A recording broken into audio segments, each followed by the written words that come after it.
कंबल कंबल बिछाई दो पहले कंबल बिछाई दो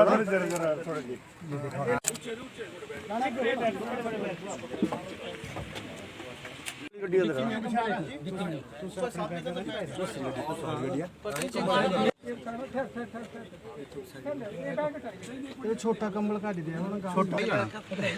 तो हाँ बस चलने वाले 5 मिनट अंदर पाओ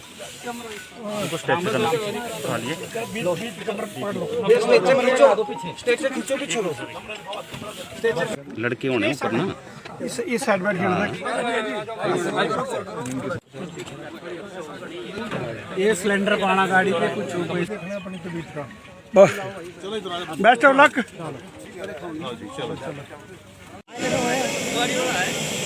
नहीं